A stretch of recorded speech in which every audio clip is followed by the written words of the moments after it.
What's up, everybody? This is the Booch, and welcome to part 12 of the WWE 2K24 Showcase Journey. Today, we are getting into a match that is beloved by all modern-day WWE wrestling fans.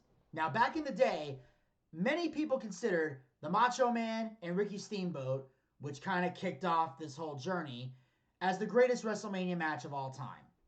Then came Shawn Michaels versus The Undertaker at WrestleMania 25. And now everyone thinks this is the greatest WrestleMania match of all time.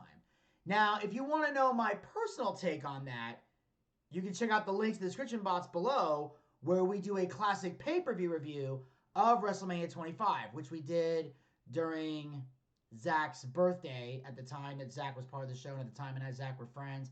Obviously, that shit has long since passed. I will be explaining more about that in a future Dark Side of the 90s video, but for now, I'm not going to get into that shit. I'm just going to jump right in right now to the WWE 2K24 Showcase Journey. Far surpassed. Nearly a half hour of a hard-fought battle, with Kurt Angle earning the highlight submission of his career, getting Shawn Michaels to tap out to the ankle lock. But Shawn Michaels was far from done. 4 years after the spectacular encounter against Angle, HBK would find himself set for another dream match. But this wasn't a rivalry that exploded out of nowhere. And this wasn't against a superstar who looked to match Michaels move for move. At WrestleMania 25, Shawn Michaels faced a man with whom he'd crossed paths many times, The Undertaker. A matchup that would completely envelop the WWE Universe from the second it was announced. Two of WWE's longest tenured gladiators, they had engaged in battle many times before, but it had also been quite a while since they faced off one-on-one with any real stakes.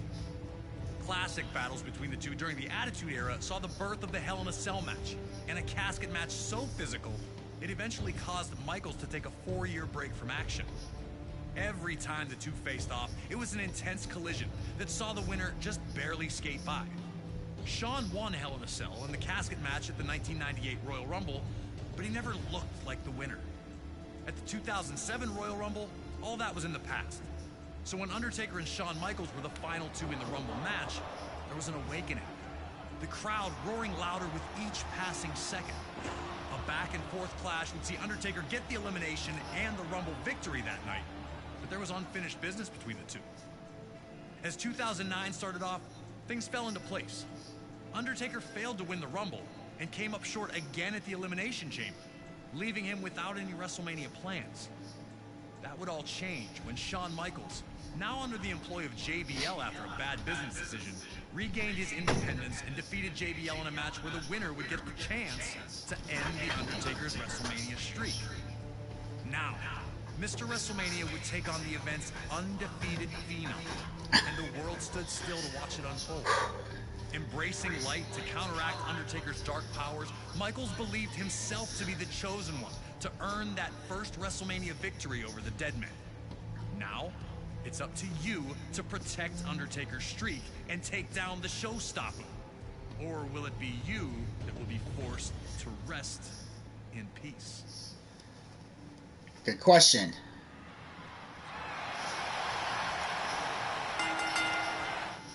All right.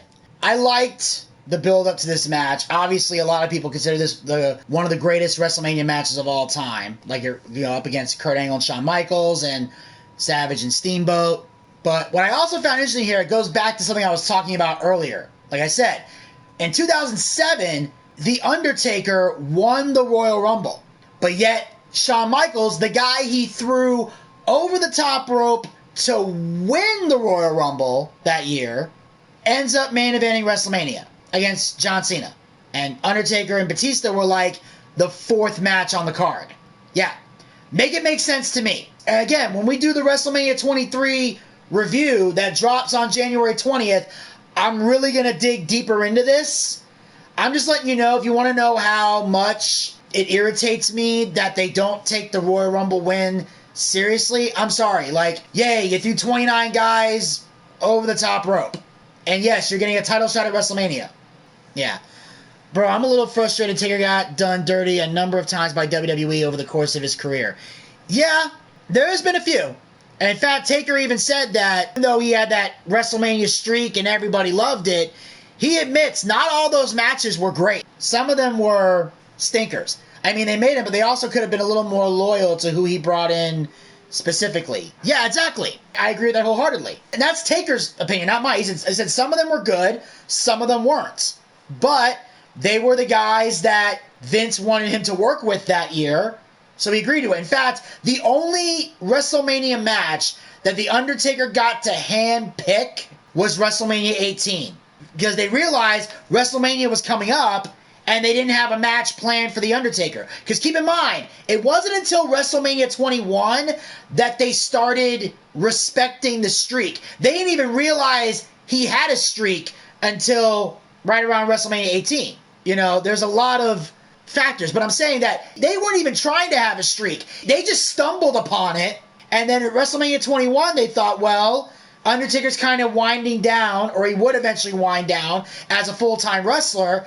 Hey, we got something here. Let's work with this. That's why after WrestleMania 26, he started doing annual pay-per-views. He would just show up for the WrestleManias. Because after 2010, he stopped working a full-time schedule. So that was the significance of that. But yeah, they gave him the option at WrestleMania 18. Vince gave him two choices. He said, Rob Van Dam or Ric Flair. And Undertaker, without any hesitation, said, I want to work with Flair. Which confused Vince McMahon, because even though Vince likes Ric Flair, he didn't see all the hype in Ric Flair that his roster did. Like, obviously, other wrestlers like Undertaker, Austin, those guys, they respect Ric Flair and what he's done. But Vince, you know, like I said, Vince lived in a WWE bubble. So yeah, he had Ric Flair on his roster. He knew Ric Flair was great, but he didn't see, like, I want to work with Flair. He's like, oh, okay. He didn't, like, Undertaker was, like, excited to work with Ric Flair, you know, and Rob Van Dam even said, I don't blame him. Like, okay, yeah, me or Ric Flair, I get it, it's Flair. Would Rob Van Dam have loved the match? Absolutely, but I'm sure that'd be crazy. So I just wanted to bring that up, that did irritate me. And again, that's not a knock on Shawn Michaels. I like Shawn Michaels. I even like John Cena. I can't take away from what Vince built, but there are a couple questions over the years. Jamie, that is exactly how to look at Vince McMahon. You can't take away what the man built. But we can all admit, when it came to creative, he started losing his mind over the last couple years. But the fact is, when it comes to business and it comes to promoting, he was the best. And he would still be great in that department. That's the one thing. Vince was always great at business, and he understood promoting. It's just that sometimes he would make questionable, creative decisions. So that's exactly how to look at Vince McMahon. And now I got that off my chest. Let's start the game. So attack Michaels immediately. Easy part. Light combo early. All right, so I'm starting off with some easy ones. Cool.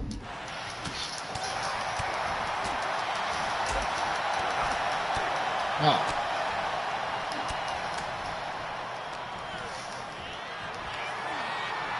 Oh, all right. Ooh, I forgot how fast Undertaker can strike. Let's see. I thought I was going to be throwing some hard rights. I'm like, oh shit, he's throwing them. Damn. I forgot Undertaker could strike like that. While standing in front of an opponent, press circle to grab him and then square. Oh, okay, that's easy. All right.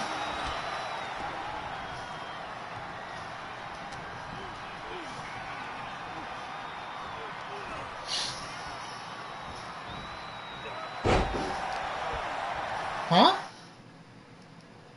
Oh, it was square.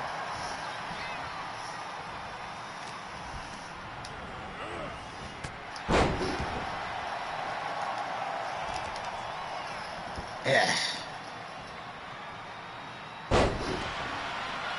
Alright, come on, come on, come on. Alright, here we go, here we go. Match in his favor.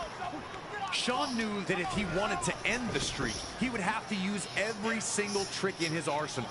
Undertaker would see that nothing was sacred once the bell rang. Okay, old school, all right. And get Shawn trapped in the corner on these 3 corner attacks, all right.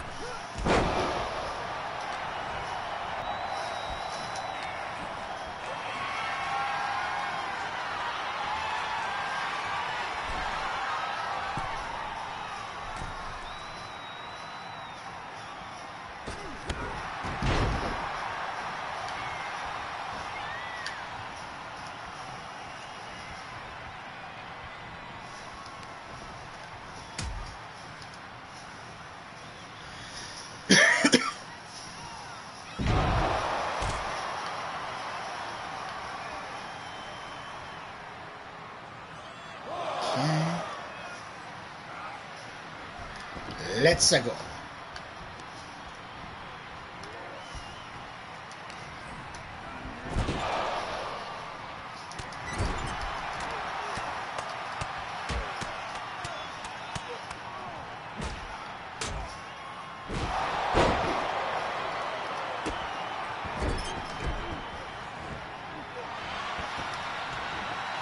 Okay, alright, that didn't count. Has to be standing, okay. Fair enough.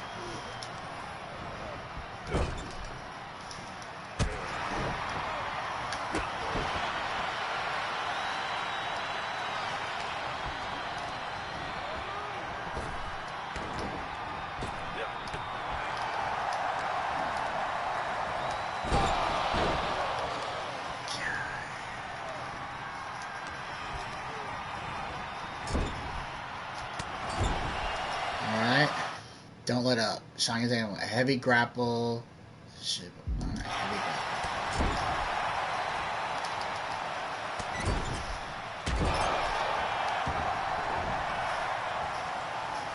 Alright. Now get Shawn in the northeast corner facing you and charge full speed with a running attack. Alright. Ironically, the corner I was just fucking in. Great. Yeah. Could have told me that sooner.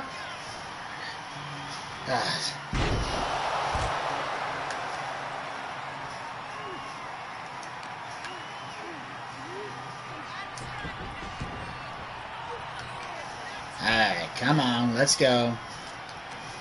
That's another word. Into the corner. Undertaker floored him with a huge low bridge enziguri to stay in control. Shawn would not allow Undertaker any chance to recover. Did HBK really have the dead man's number?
Alright. Kill two birds with one stone on that one. Keep him in the corner, make him pay with the snake eyes. L away?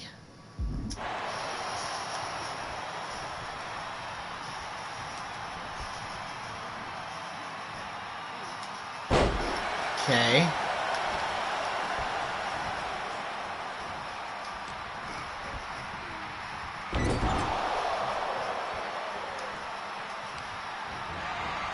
Okay.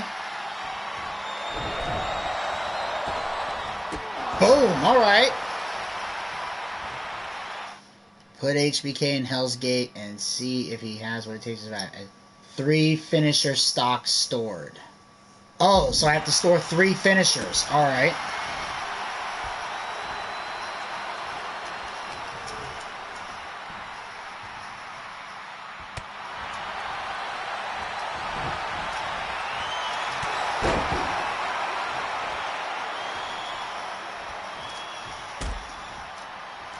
Alright, let's do this. Okay. Last ride, baby.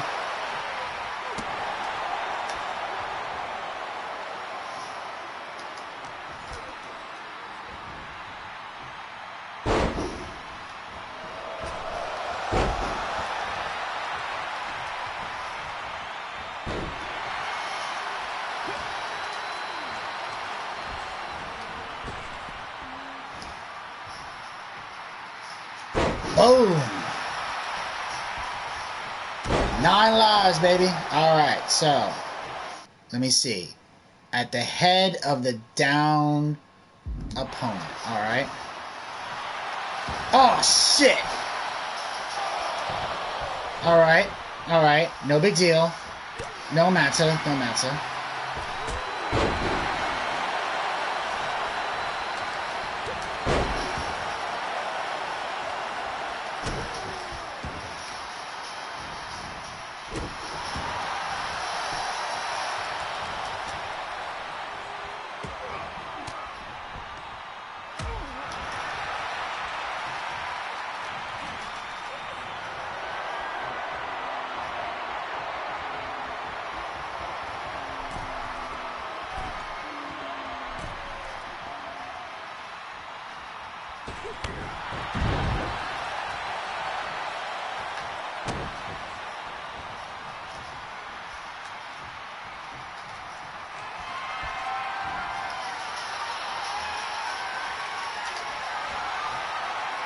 What the fuck?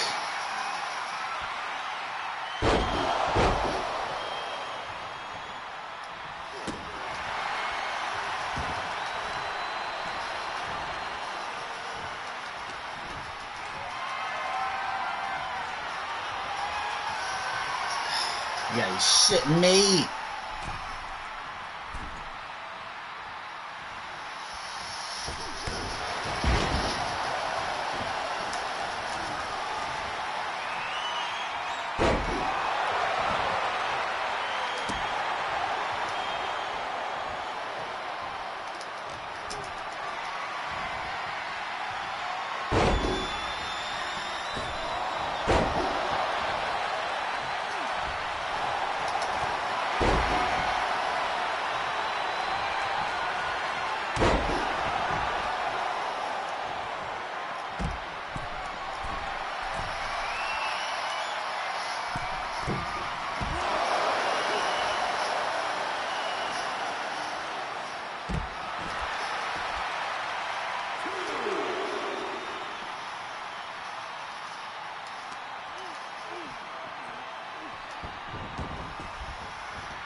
Okay. He survived. Take him out of the ring and continue to put the beating on him. Okay. Okay.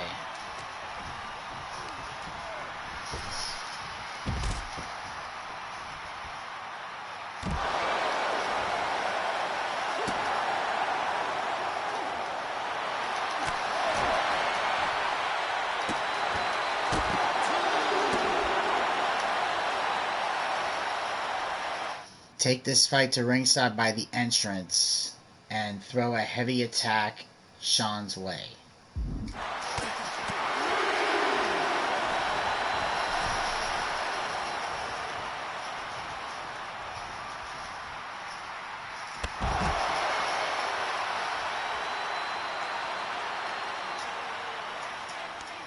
Things were tooth and nail to this point, with both Undertaker and Shawn Michaels seeking the win.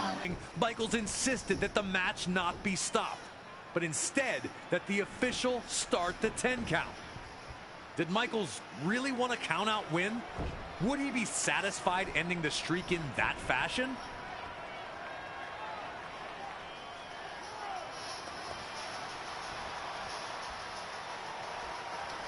Set up the choke slam and bring the pain. Alright, okay, so I need a signature stored. R2, circle.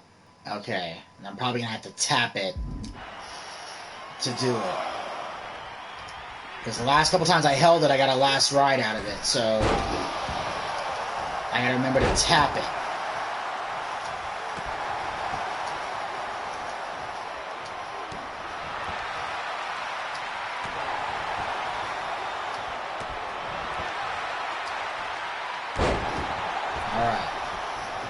Oh, you sneaky little bastard.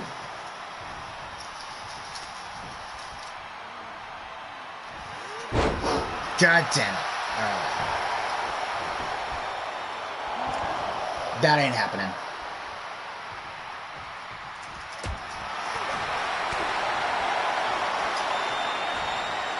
Here we go. Up and down, bitch. Stay in the ring and to take Shawn on a signature last ride.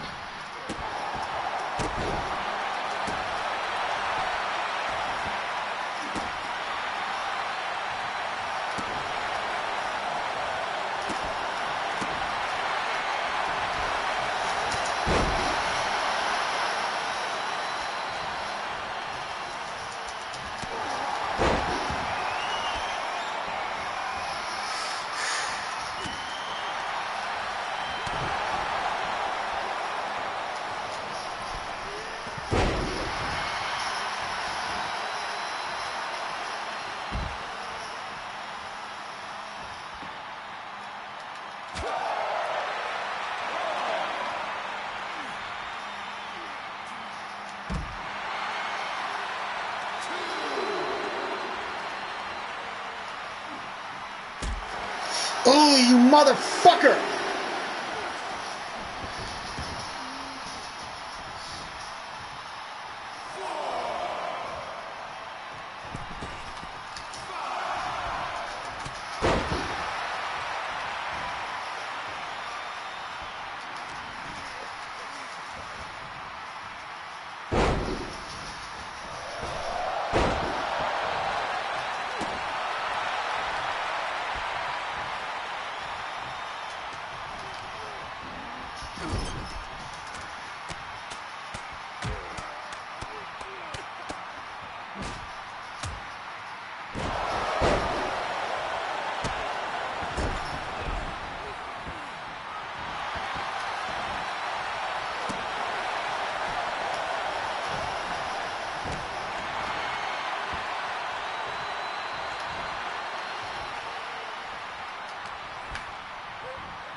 Living up to expectation, it was surpassing them.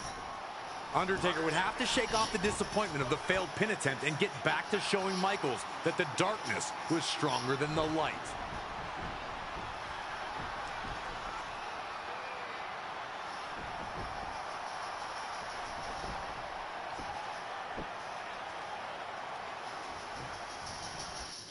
Shawn's really hurting now, so don't let up. More punishment will get you that victory you want.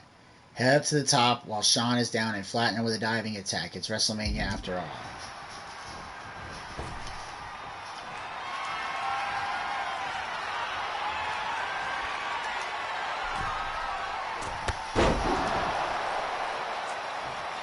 Okay. Obviously, I haven't done quite enough yet to do that, so...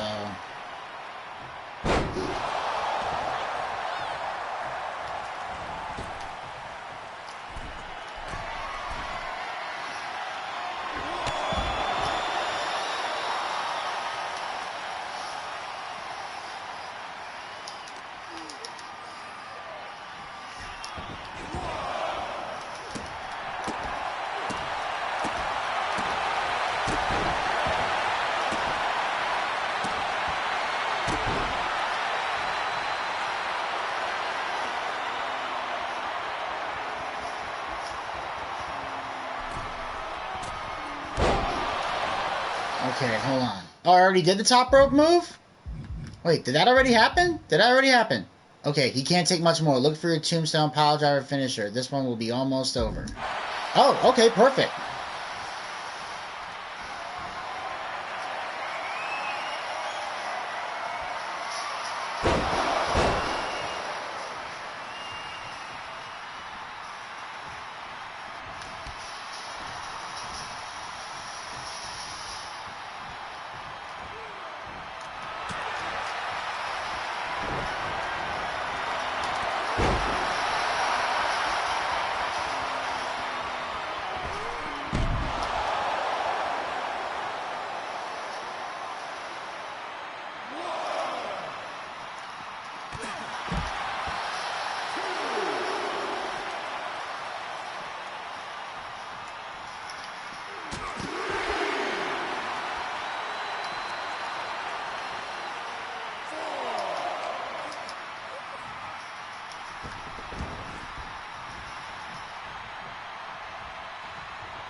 Jesus!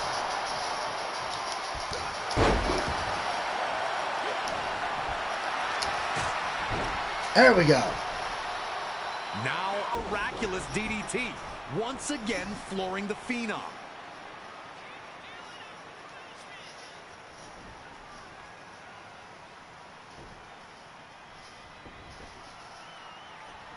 Michaels then went back into the corner, looking to recompose himself. Was it time to set up some sweet chin music? Michaels' chance was here.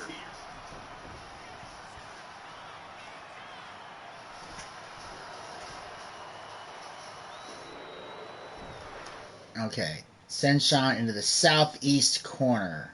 Okay, so if that's the northeast, this one here got to be the south. This one here got to be the southeast. With an Irish whip and rattle him to the bone.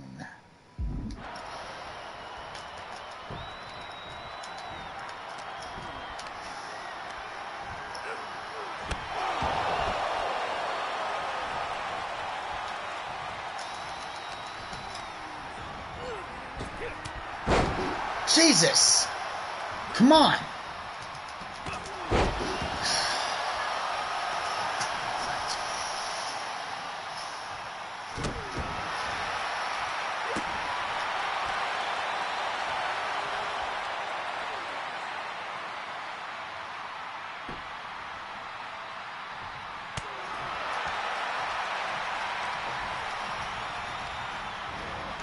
At any WrestleMania, you can't.